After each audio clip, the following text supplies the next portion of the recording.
This is Democracy Now!, democracynow.org. I'm Amy Goodman. After Mahmoud Khalil was detained 2 weeks ago, President Trump warned he was the, quote, first arrest of many to come.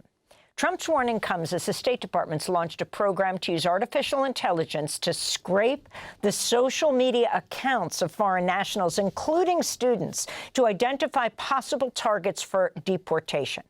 We're joined right now by Faiza Patel, Senior Director of the Brennan Center for Justice's Liberty and National Security Program. Her new piece for the Brennan Center is headlined, U.S. AI-driven catch and revoke initiatives threatens First Amendment rights. Thanks so much for being with us, Faiza. Explain what is going on. So one thing that's going on is something that's been going on for a really long time, which is that government agencies have been collecting social media information. They've been scraping social media.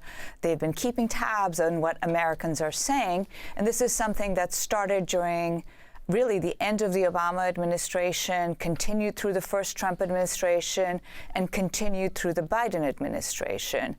And I think it's important to also understand two things. One is AI-driven, sounds really fancy. I mean, basically what they're going to be doing is keyword searches. And we've seen this play out with, as with their attempts to identify so-called DEI initiatives, which led to things like, removing information about the Enola Gay.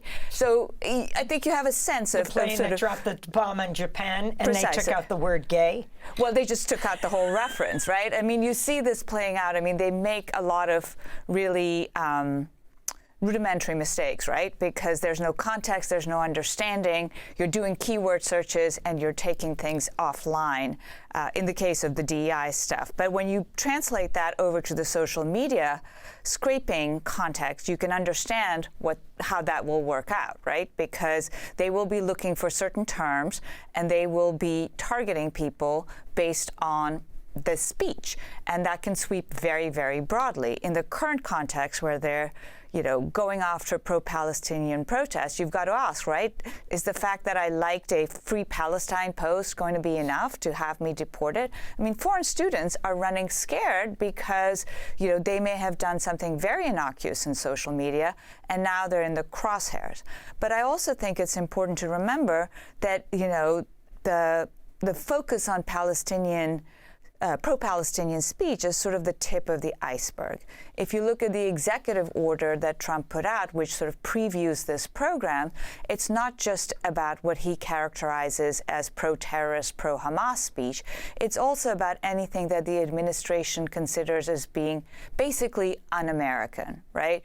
And so that covers a vast swath of speech. It covers all kinds of protest activity, from environmental, pro-migrant, pro-democracy, pro-voter. It's a wide space that can be covered here. Are you concerned about this latest news we had in headlines?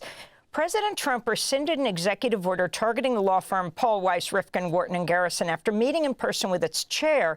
Under the deal, the law firm will provide $40 million in free legal services supporting Trump's agenda, including his task force to combat anti-Semitism. This is a law firm. And yet we just had a Jewish UCLA student, Israeli-American Jewish UCLA student, saying it's anti-Semitic to go after Jewish students who are protesting against Israel's war on Gaza.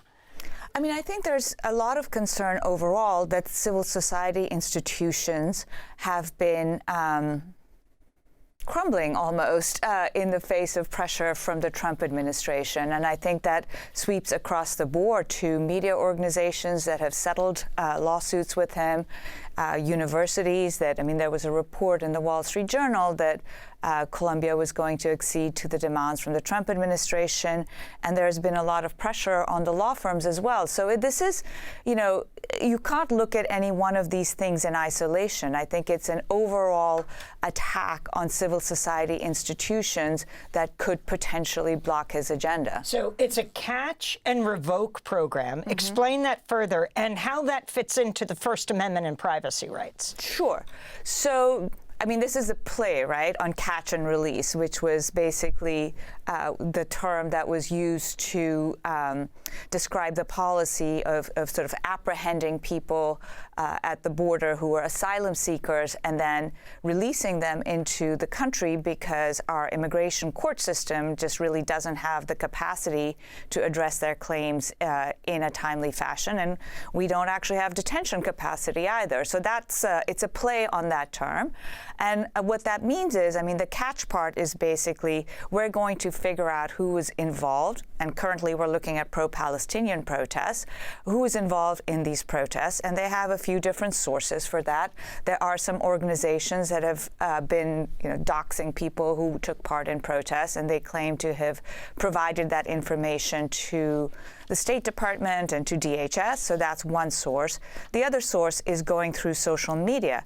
Now, they have an advantage when it comes to foreigners when going through social media because since the last, I'm going to space in the time, but I think like 7 years or so, the State Department has been collecting social media handles from everybody who applies for a visa. That's 14.7 million people a year, roughly. And they actually now want to expand that program to another 33 million a year, which includes people who are in the United States who may be applying for, immigration benefits. I'm here on a student visa, I get a job, I want to apply for a work visa, so they're trying to extend that.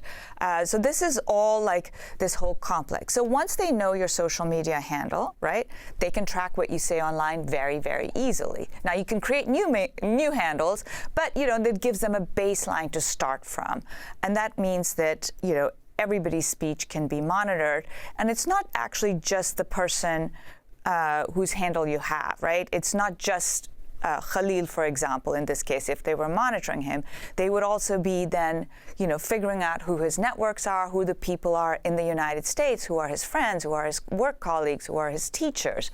It's a very pervasive effort. And finally, Trump's proposal for a new travel ban that would target citizens of dozens of countries. Draft list of recommendations suggests a red list of 11 countries, including Afghanistan, Bhutan, Cuba, Iran, Libya, North Korea, Somalia, Sudan, Syria, Venezuela, and Yemen. I mean, this is a redo of what he did in his first term. And I think one of the things that's super scary about it is that he's also directed the Secretary of State to go back and look at people who got visas in the previous 4 years under the Biden administration and see if they can be deported too. Well, I want to thank you for being with us. And Faiza Patel is Senior Director of the Brennan Center for Justice's Liberty and National Security Program. Her new piece for the Brennan Center will link to USAID-driven Catch and Revoke initiative threatens First Amendment rights.